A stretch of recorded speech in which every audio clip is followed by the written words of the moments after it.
Mwaka 1622, ofisi ya gavana wa Ureno, Angola, mwanamke mmoja akapita mule ndani kwa miondoko ya kibabe. Ureno walikuwa wamejipanga kumshusha hadhi. Walitenga kiti kimoja tu cha gavana. Mkakati ulikuwa rahisi: kumfanya Nzinga asimame kama mtumishi wakati akizungumza na mkubwa wao. Lakini Nzinga hakuwa mgeni wa hizi mind games. Alimgeukia mmoja wa wasaidizi wake, akamwambia, piga magoti chini. Msaidizi akatengeneza kiti cha binadamu. Nzinga akakaa sawa na gavana, uso kwa uso, jicho kwa jicho. Akashusha pumzi, kisha akasema, sasa tuzungumze. Angola ya karne ya 16, ufalme wa Ndongo ulikuwa umetulia, lakini kwa mbali mbwa mwitu walikuwa wanakuja. Ureno walikuwa wanasogea wakiwa na msalaba mkono mmoja na bunduki mkono mwingine. Mwaka 1583 akazaliwa mtoto wa kike, Nzinga Mbande. Baba yake alistuka mapema. Huyu mtoto sio wa kawaida. Badala ya kumfundisha kupika tu, mzee akamuingiza Nzinga kwenye darasa la kishua: mikakati ya kivita, sanaa ya diplomasia na historia ya watu wake. Maisha hayakuwa lele mama. Baba yake alipofariki, kaka yake Ngola Mbandi akachukua kiti. Lakini huyu kaka alikuwa na roho ya korosho. Alimwogopa Nzinga. Kaka akafanya unyama ambao hausahauliki. Alimfanyia Nzinga upasuaji wa lazima ili asiweze kupata watoto. Akamfunga kizazi dada yake mwenyewe. Na mbaya zaidi, kwa jicho linalotelezeka, akamuua mtoto wa pekee wa Nzinga. Alitaka kumfanya Nzinga awe nothing. Nzinga aliumia vibaya mno, lakini hakuanguka.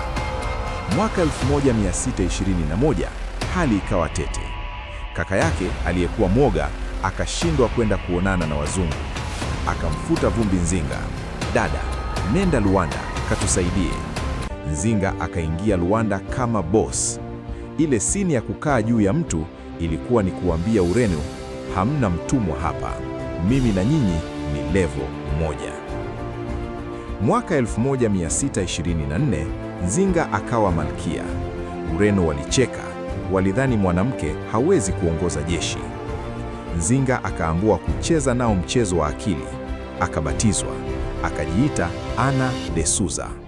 Lakini usidanganyike, hakuwa ameweka panga chini. Alibatizwa ili aweze kuingia ndani ya mfumo wao, ajue siri zao na hawashinde kwa sheria zao wenyewe. Nzinga akahama mji, akaenda kuanzisha ufalme mpya, Matamba. Hapa ndipo alipounda jeshi la hatari zaidi, Majaele.